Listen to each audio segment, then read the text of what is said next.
Let's talk about some of the things in the book, and we're also going to talk about some current events as well. One thing that struck me in the book especially, you've written a lot about the erosion in our civil discourse, and you were writing about this in 1994, right. And I don't think the situation has improved. No, if anything, it's gotten worse. In 95, I wrote a book called Rush Limbaugh is a Big Fat Idiot and Other Observations. And the point of that book was that's satire, or it was irony, and it was about the breakdown in the civility of our discourse. And I think things have really gotten worse, and they've gotten worse. That was right-wing radio, and since then we have something called the internet, and people are segmenting where they get their information. We also have Fox News Channel, and now we have we have a president who refers to most of the news media as the enemy of America, and I think that's a dangerous thing. Senator, you did find Roger Ailes quite funny, though. Roger did in 1992. I did something for Comedy Central called Indecision 92. That was the first Indecision. And Ailes came on and did a bit, and he was very funny. And I don't think he sexually harassed anyone during Not you. The couple hours, certainly not me. Now, I've read Please. I've read a lot of books by members and former members of Congress, and I would say that this one probably has the most curse words in it. Actually, it may. That may be it's true. Up there. But I do substitute, like when I want to say the word BS, the word for that. Right. I will say something like folderol and put USS by it. Right, USS, yes. Which stands for U.S. Senate. Because you can't say the word BS in it unless I choose to. I break some rules in it. But did you and your staff, did you have disagreements over what should be in the book, maybe going a little bit too far, Senator? Yeah, there was my communications team. I write about how the Senate works. Mm-hmm. And part of how it works is that you do have a communications team, and the communications team really would like to read the book before it goes out. I do some and talk it through with the comm team about how I did that. Mm-hmm. Mm-hmm. Kathy Griffin, very graphic photo of purported very unfortunate beheading. Now, you have an event later this summer with her. Right. You've indicated that you're going to go through with that event. Why? Well, when I saw this image, I said this is unacceptable. I condemned it. I called Kathy, and I told her I was doing that. And after we talked, she made an apology, and I said that this is not proper for our discourse, and she made a full apology, a fulsome apology. Did you urge her to? And begged for forgiveness. I told her why I was so offended, and I think it may have affected her thinking. I think she's a very talented comedian, but this was way, way, way, way over the line, and I told her so. And she not only asked for forgiveness, but begged for forgiveness, and I believe in forgiveness. Senator, how do you think your party generally is handling the presidency of Donald J. Trump? You mean emotionally or politically? I think it's a difficult time for a lot of people, and we are, it's funny. A Republican colleague of mine, I won't say who it was asked at an event that wasn't for a press event, but he was asked fairly soon after the inauguration, "Are Democrats mad?" And he said, "Yeah, Democrats are mad. Republicans are mad and afraid." And so I think they're afraid of what this president may do. He's outside the norms in so many ways.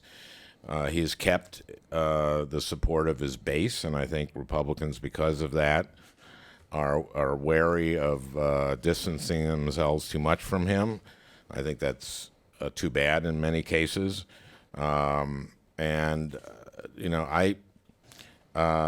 We shall see what the results are of how we're handling this. I'm glad I'm there. I'm doing the best I can. Right now, healthcare is a concern of mine. Obviously, this decision on Paris, the climate agreement is on my mind.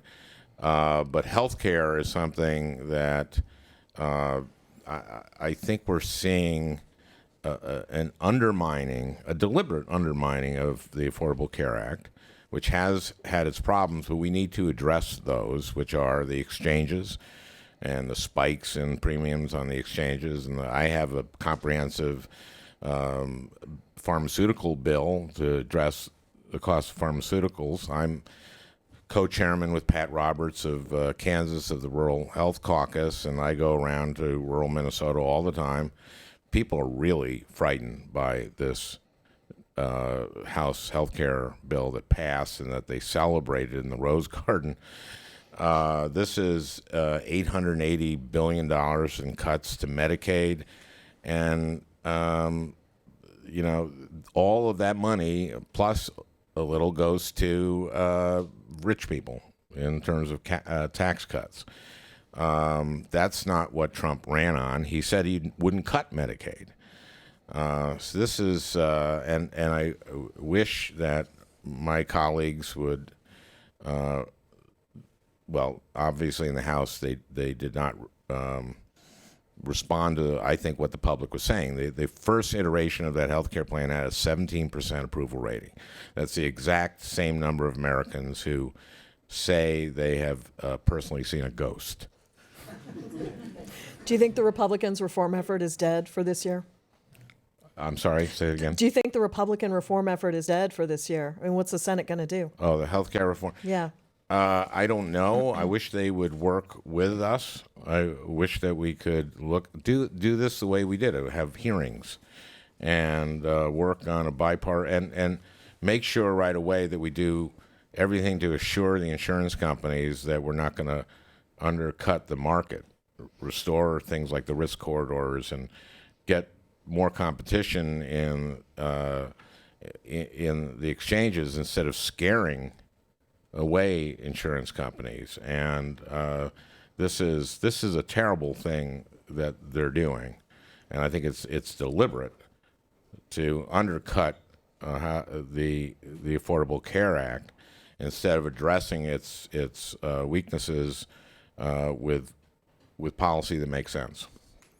We're only a few months from the last election, so we must ask a question about 2020. I know you've said repeatedly you're not running for president in 2020.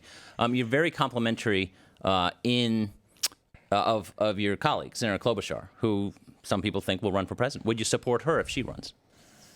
If she runs, I think we're going to have a big field. She'd be great. Mm-hmm. She'd be terrific. I think this is, and I. As you said, I've said no because people have said, "Why don't you do?" Which is very flattering. Sure. But PPP poll has you beating Trump. Yeah, I think more or less everyone was beating Trump. I set that up nicely for you. Yeah. So that's just not a job I want. Mm-hmm. And also, I think it's just we're getting too far ahead of ourselves. I think right now. My eye is on healthcare. I'm on the HELP committee, Health, Education, Labor, and Pensions. We have asked Lamar Alexander, the chairman, to. I got a hearing on my prescription drug bill, or on prescription drugs, that both Democrats and Republicans want to address this issue. Because you go around anywhere in the United States, we've seen a spike in the cost of prescription drugs, and it's really affecting people. And we need to, there are things that we can do. We can do reimportation in a safe way. every other country in the world pays less for drugs than we do, and for the drugs that we produce, and we pay twice for it. We do research with NIH, which helps develop these pharmaceuticals, and then we're the only country in the world whose health care system doesn't negotiate with the pharmaceuticals. Medicare doesn't negotiate with the pharmaceuticals. That's $24 billion a year that we're throwing away. There are a whole bunch of things that we can do in terms of there's a thing where a name brand drug its patent will run out, and there'll be a generic drug that could come on the market, and they will just pay them to delay coming on the market. It's called pay for delay. We got to end that. We got to make sure that's not. I mean, this is hurting people, and it's not right. So, this is the kind of stuff why I'm glad I'm there, so I can fight for this. You're listening to SiriusXM Radio. Our guest, Senator Al Franken, Democrat of Minnesota. His new book, Al Franken, Giant of the Senate. I'm Julie Mason here with Bob Cusack of The Hill. Other questions for you. Going back to this idea about, what are your political aspirations? You write in the book about how when you got to the Senate, you followed the Hillary Clinton model of workhorse, not show horse. Yeah. You only did Minnesota media, to the heartbreak of the national media that really wanted to, have a crack at you. But now I'm doing every damn thing. Yeah, I know. What is it, just for the book, or are you broken out of your shell? Yeah. No, what's Al going on? Franken, Giant of the Senate by Al Franken. What? That's the full title. Well, I won that. It was, I clobbered Norm Coleman by the smallest clobbering in history, 312 votes. And it was a very ugly campaign.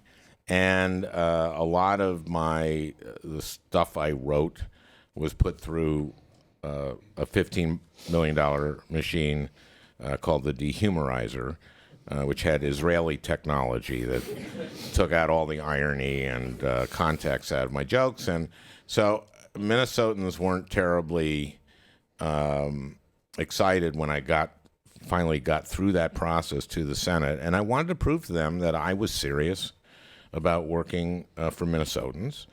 And so Drew Lippman, who was my chief of staff, said, you're going to have some of the same parallel challenges that Hillary had. Not the same thing, obviously, but some celebrity, so your Democratic colleagues may be concerned that you're going to steal their camera time.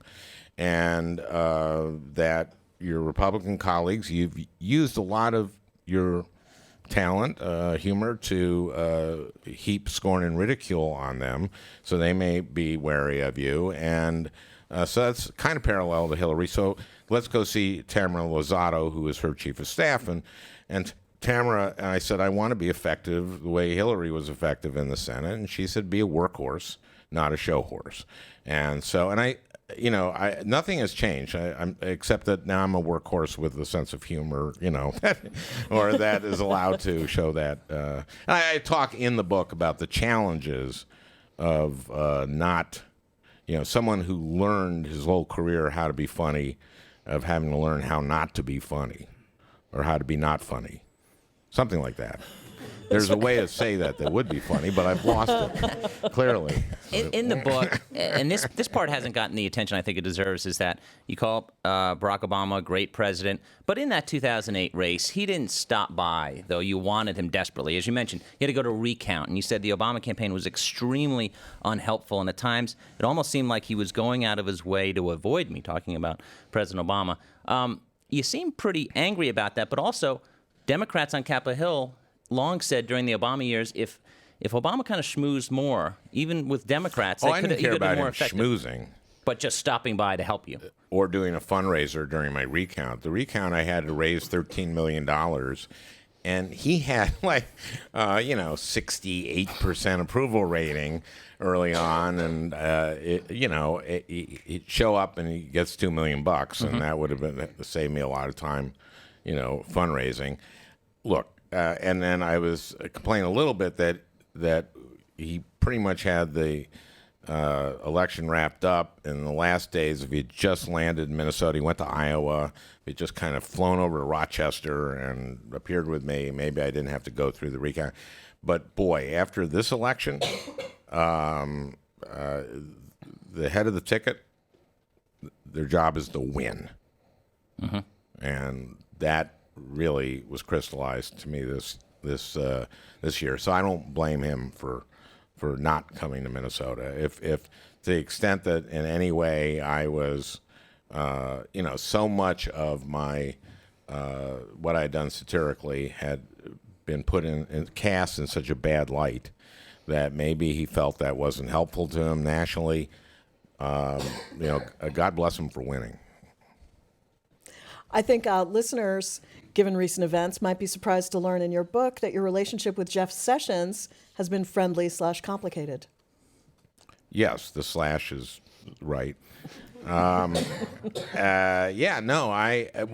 I said Tamara said be a workhorse on a show, part of being a workhorse is go to all your committee hearings, show up early, stay late. And I was assigned to Judiciary, and so I showed up at every hearing, and a lot of those early on were kind of perfunctory nominations.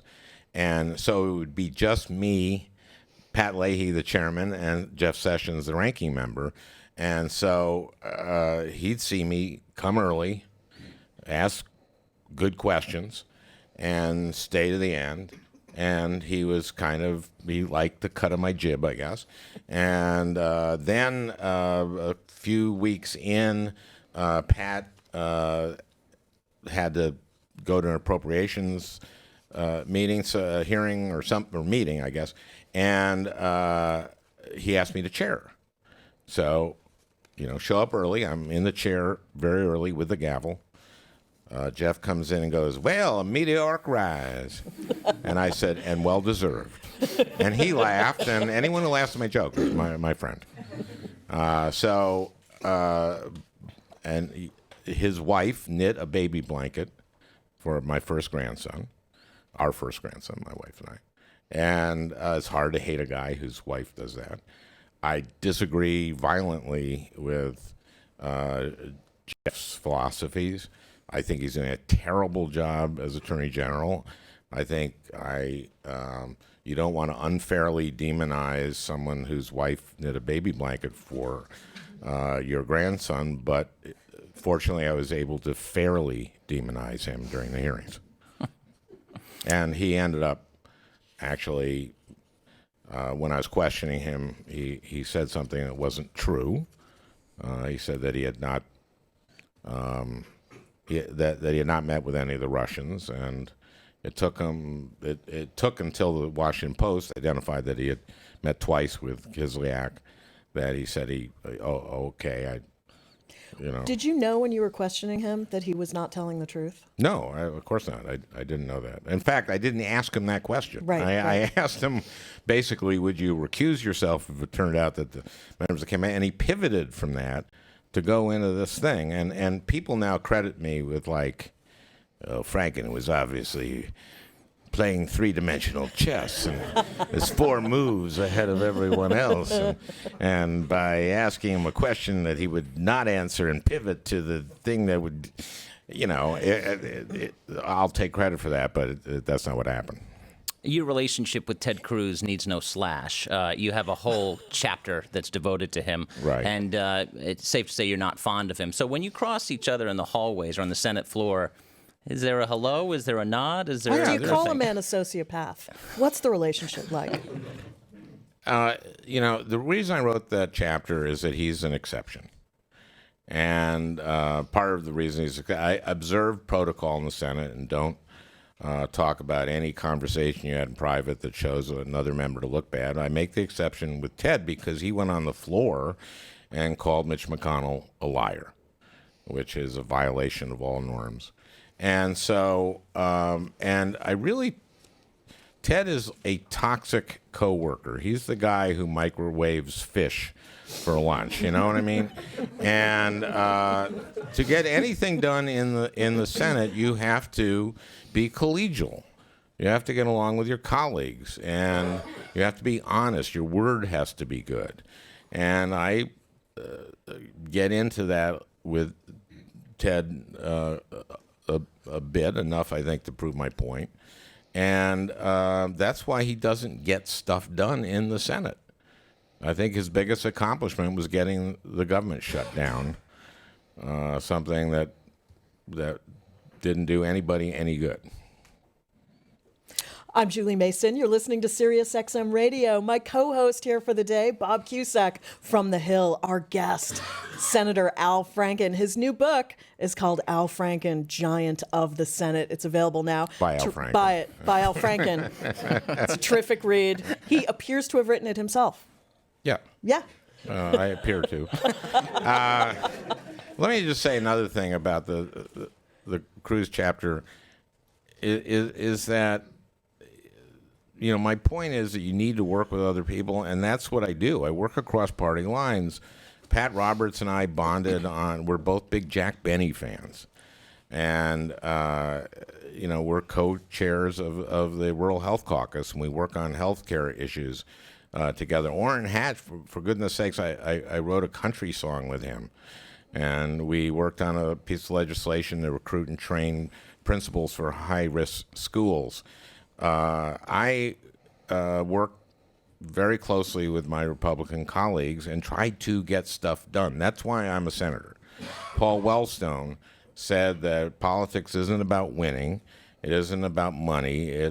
Politics is about improving people's lives, and that's why I'm in the Senate. And that's why this book was about answering the question I get asked the most, which is being a United States Senator as much fun as working on Saturday Night Live? And the answer, of course, is no. Why would it be? But it's the best job I've ever had because I get to pass legislation or do constituent service that helps people. 2 weeks in, I got a bill done with Johnny Isaacson, who's my lead co-sponsor, Republican from Georgia, to get service dogs to veterans of Iraq and Afghanistan with invisible wounds, with PTSD, with TBI. That's why I'm a senator. So along those lines, you attended inauguration. There were more than 60 Democrats who did not attend Trump's inauguration. Yeah, all House members. So if there's a lot of House members, you don't really miss 60. Right. I mean, it didn't look like anyone was gone. But would you, if President Trump, because some Democrats have said, or at least a few have said they would not meet with President Trump. If President Trump said, Senator Franken, I'd like you to come to the White House and let's talk about drug pricing. He's been critical of drug companies. Would you do it? Absolutely.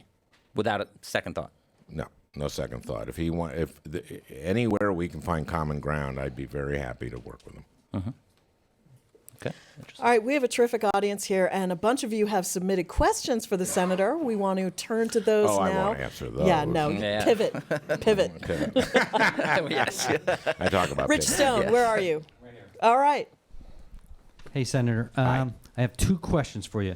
The first one is, do you ever get nervous or intimidated when you're questioning high-level officials? Mm-hmm. And the second one is, how is it possible that there are no consequences for someone who would lie to the Senate during questioning? I don't get intimidated. I feel comfortable.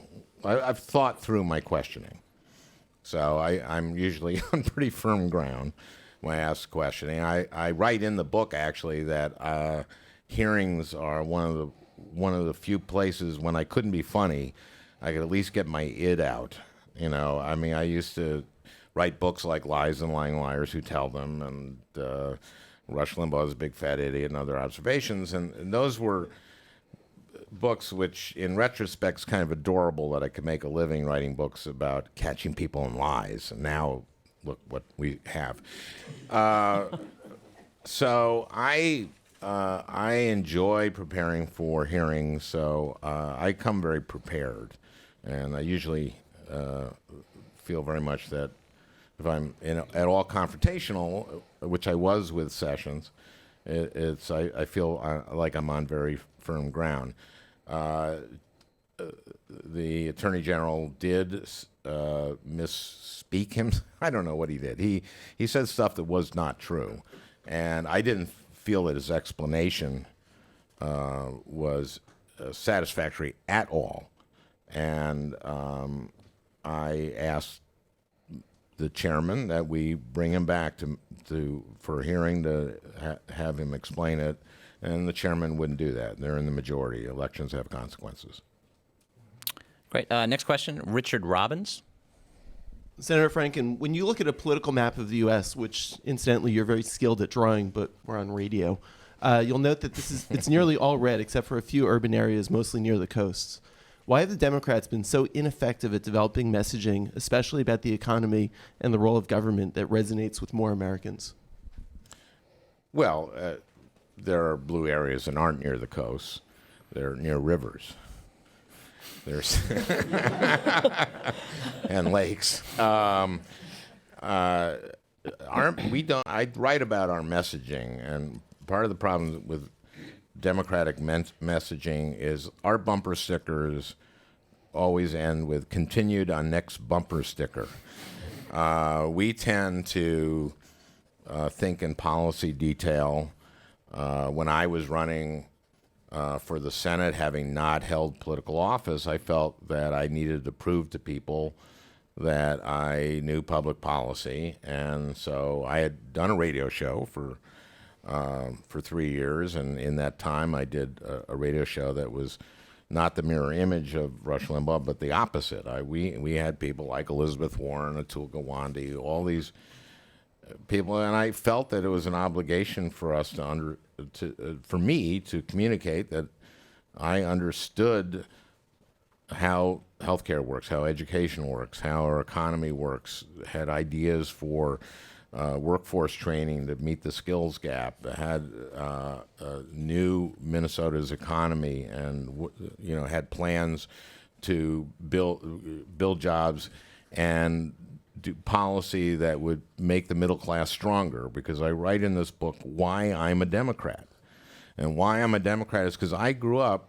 My dad didn't graduate high school. I grew up in a 2-bedroom, 1-bath house. My dad was a printing salesman. I felt like the luckiest kid in the world, because I was growing up in America at the height of the middle class. And I felt like I could be anything. And I think that kids don't feel like that today. And I think that's why people are angry. And I think we have to communicate that what Trump said, campaigned on during the election that appealed to them. First of all, he's not keeping his word at all. He said he would not cut Medicaid. He's doing the biggest. In fact, their budget calls for a much bigger cut, about $1.5 trillion cut, cut in half. This is, but we have to carry the message that we are working for those people who have been left behind. And part of the reason they've been left behind is that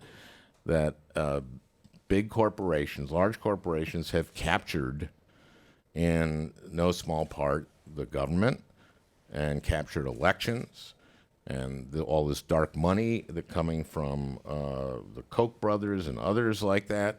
We have to get that message out. And that we are, I have union support. I believe unions built the middle class. I believe in the right to organize. We have to carry that message, and we have to be convincing. All right, let's hear from Jeff. Barack Obama won the presidency on a campaign of change. Yet nearly 10 years later, most Americans feel that the U.S. government still serves special interests, lobbyists, and big donors rather than average citizens. And that both parties are equally beholden to special interests and donors. My email inbox shows that the only use the Democrats have for me is as a piggy bank, with daily spam begging for donations. And you said that Citizens United gives wealthy, well-funded corporate interests undue influence, access, and power. Could you address that, please? Yeah, those are right. And thanks for giving to the Democratic Party, because evidently that's why you get so many appeals. So I want to thank you. on behalf of everyone who keeps bothering you with their email. All of that's true, but one of the reasons I was fighting Gorsuch is that the Supreme Court is an activist court, has been under Roberts, an activist court that decides for big corporations, and part of that is the Citizens United, a 5-4 decision. I was hoping that Hillary would win and that we would be able to reverse that decision and get that dark money out of politics.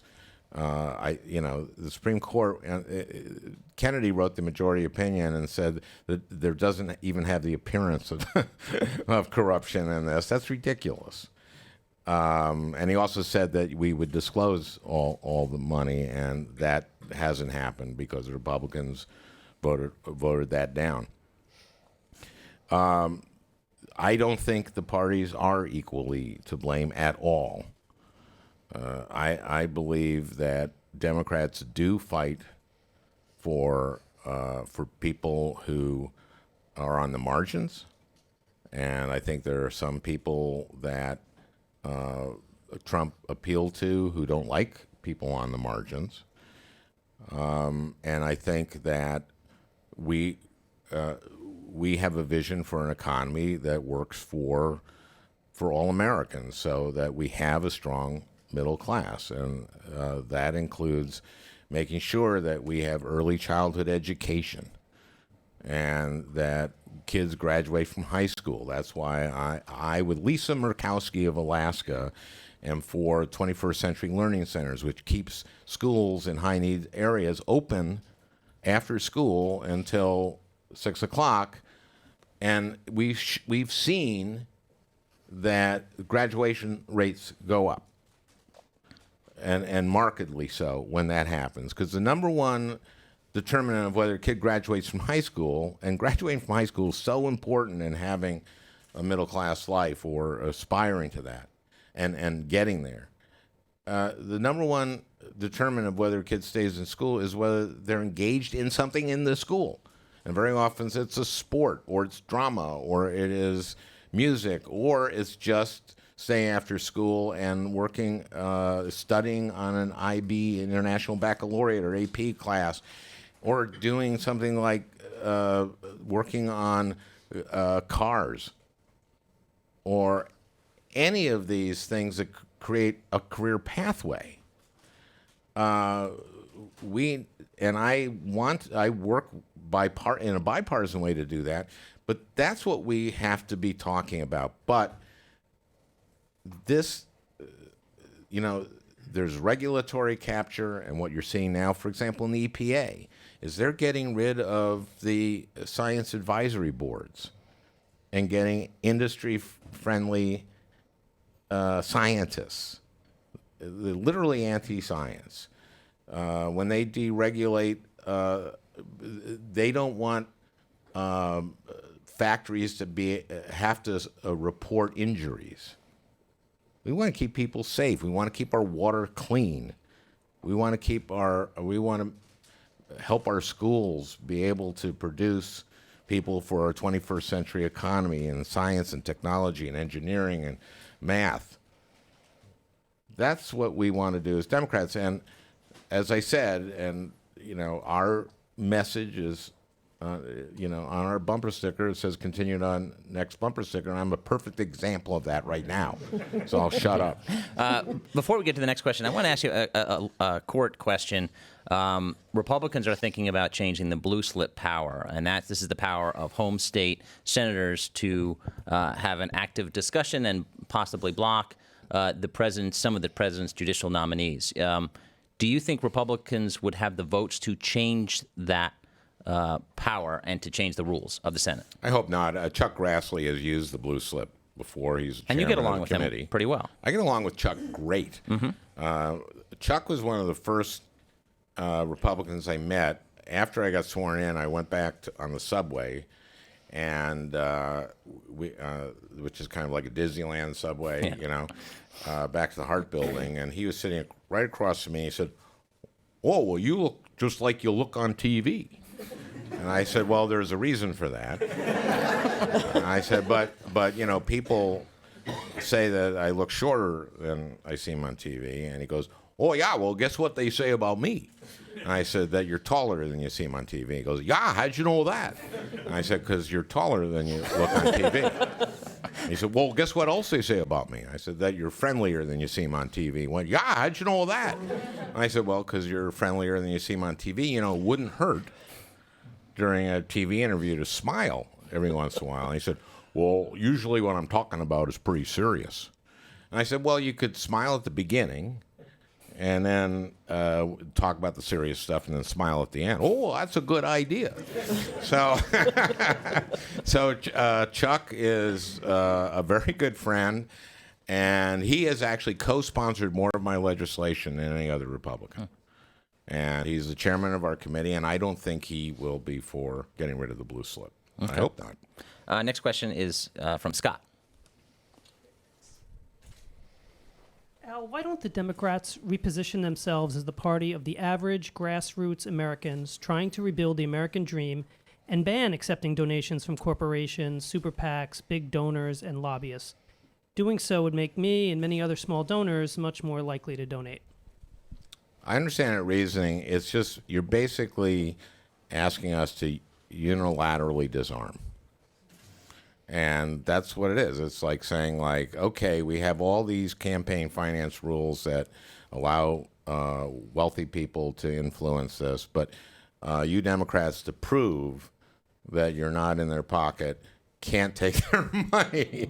And, you know, I think it worked for Bernie, but I just don't believe in unilaterally disarming. That's the reason. Senator Al Franken is our guest. I'm Julie Mason. My co-host here for this SiriusXM Town Hall, Bob Cusack, editor-in-chief of The Hill. Let's take a question from Steve. In March 2016, Bill Scher wrote in Politico that you would have been the perfect vice presidential candidate for Hillary to take on Trump, especially as you have decades of experience skewering factually challenged conservatives. Was he right? With you, would she have won? Yes. I don't know. I thought she was going to. I loved Tim Kaine. I thought he was a great choice. You know, I think there was an aspect of this where the Hillary campaign thought she was going to win. I think the Trump campaign thought she was going to win. And I thought Tim was a terrific choice. He is someone, if you meet Tim Kaine, you go, "Oh, I get it. He's a good guy." And he's really smart, and he's driven by his core values. He's he worked with the Jesuits in Central America. He is a great guy, and he's really smart, and I thought he was a great candidate. So I changed my answer to, we would have lost even more badly. We wouldn't have won the popular vote by as much with me, because we wouldn't have had those 3 to 5 million illegal immigrants. You know, when I heard Trump say we have to investigate the 3 to 5 million illegal immigrants, all of whom, every one of them, voted for Hillary, it reminded me of O.J. Simpson after he was acquitted, saying that he was going to spend the rest of his life looking for the killer. He's still looking. Former FBI Director Comey is going to be testifying, I believe, before your committee coming up soon. I'm not sure. I know he's going to. I think it's the intelligence. Oh, committee. is it intelligence? Yeah. Bob would know. Intelligence first, but maybe I know you guys so. want before judiciary as well. Yeah, I hope he does. But what do you expect from his testimony? Well, I think there's a lot of questions for him, and he evidently wrote contemporaneous memos about what the president asked of him, including, we're told, we have to see if this is the case, that asked him to drop the Flynn investigation. That is a very alarming thing to hear, and we want to hear what contemporaneous memos are very valid in court, and we want to hear Comey's side of this. Look, the Trump people and Trump himself don't act like people have nothing to hide, and so I'm glad we have the special prosecutor. Bob Mueller, I think, was a great choice, and I'm glad that both intelligence committees, the House and Senate, are doing these investigations. We'll see where all of this leads. Next question is from Lori.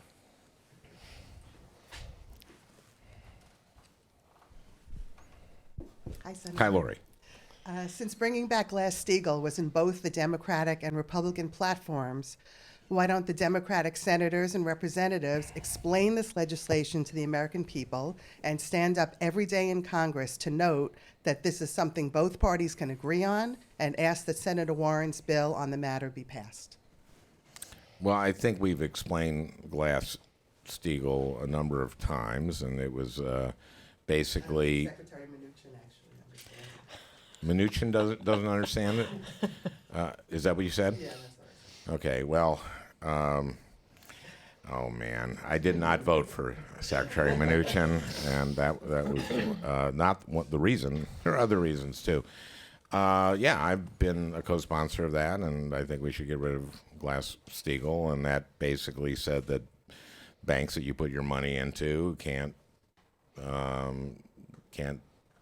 make risky investments, and they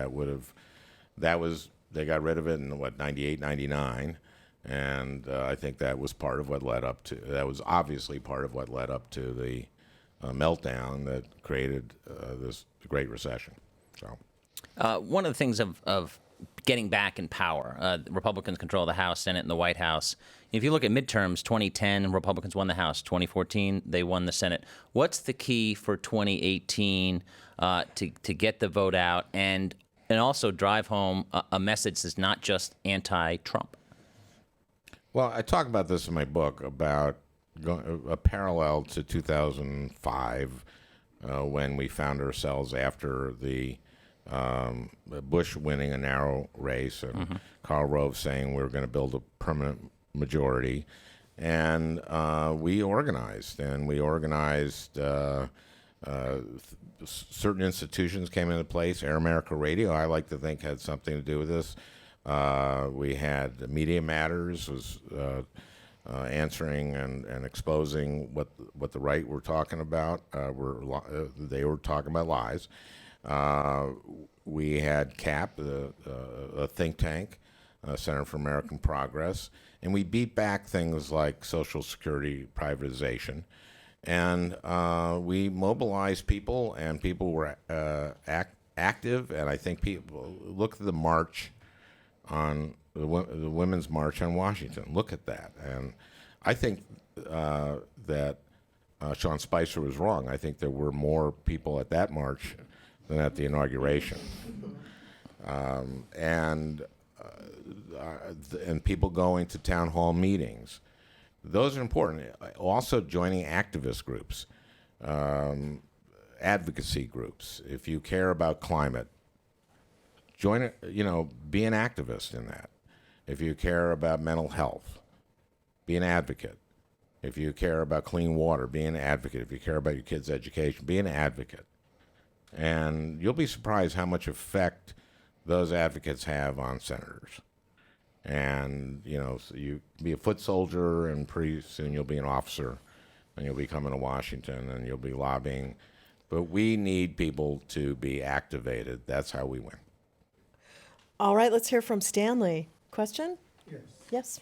Terrific. Hi, Stan. Hello there. Good afternoon.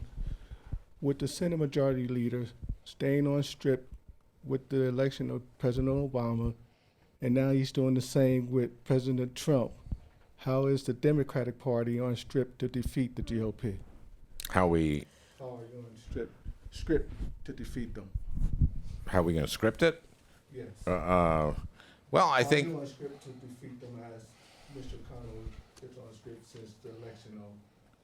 Well, I think maybe what you're talking about was McConnell saying in 2010, I believe it was, that our number one goal is to see that Obama's a one-term president. I think I was very shocked by that. I know he probably thought it. I just never thought you'd say that, because your number one goal should be to put people to work. I mean, let's remember what Obama inherited. We were losing 800,000 jobs a month when he was inaugurated. I saw on Fox News, they put a thing after the 100th day. They put jobs created by Donald Trump in his first 100 days, 1.3 million.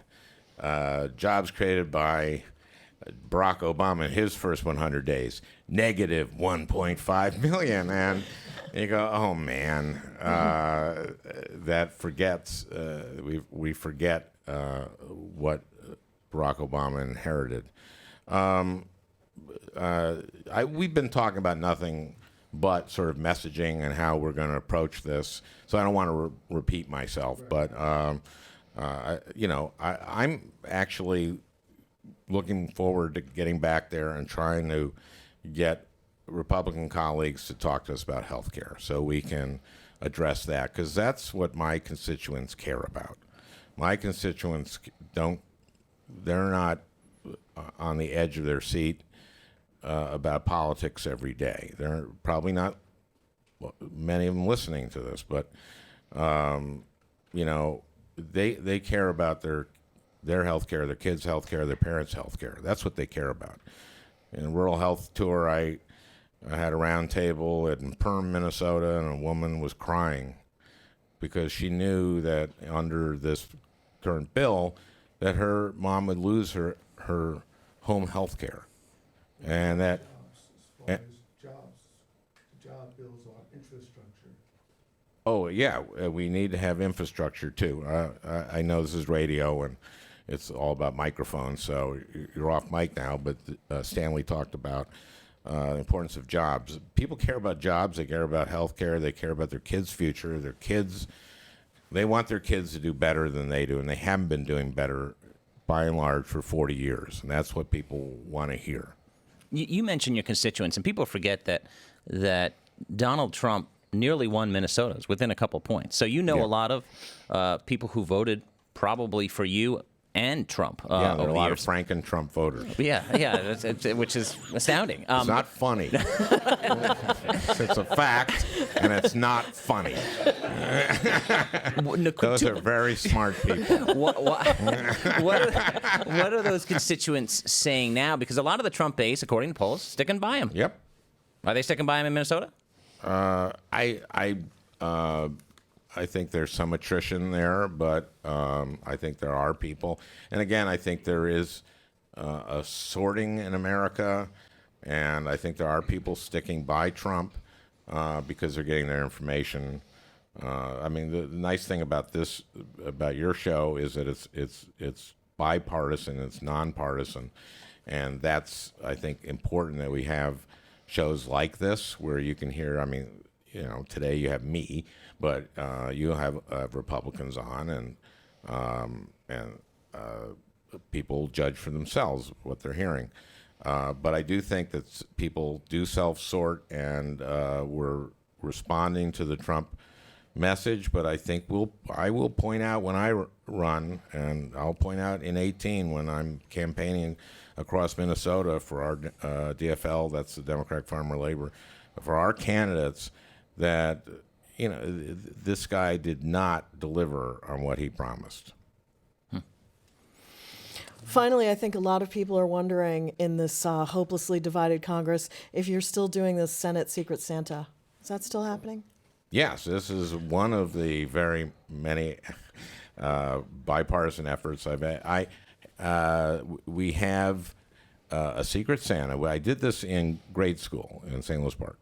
And it was a great. You pick names out of a hat, and you're the Secret Santa for that person. So you have a Christmas party, and you give a gift to the person whose name you draw, and we have tried to have Republicans draw Democrats. You have to volunteer for this. There are people who don't sign up for it, but usually we have 60 or so, and it's very bipartisan, and it's a lot of fun, and there's bonhomie. Bonhomie. There's a lot of bonhomie. And Are you afraid eggnog. you're going to pick out Cruz's name? I've had people pick out Cruz's name and then drop it on the floor and pick out another. I've actually had that happen, but everybody gets. No one's feelings get hurt, and so one year I got Jeff Flake gave me a hat from like a baseball cap with the Ping, which is a golf company in Arizona, on it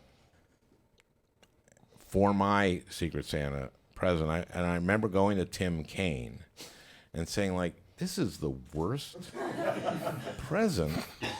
Why give me a baseball cap with the name of an Arizona company on it? And Tim said to me, staff error. And that's when I thought Tim would make a great vice president. Unfortunately, we got to wrap it up here. What a Sure. terrific discussion. Thank you so much, Senator Franken. Thank you. Thank really, you, everybody. Really appreciate No, don't stand. Buy the book. Buy the book. That's not necessary. A standing ovation, not necessary, That's not happening. everybody. That's fake news.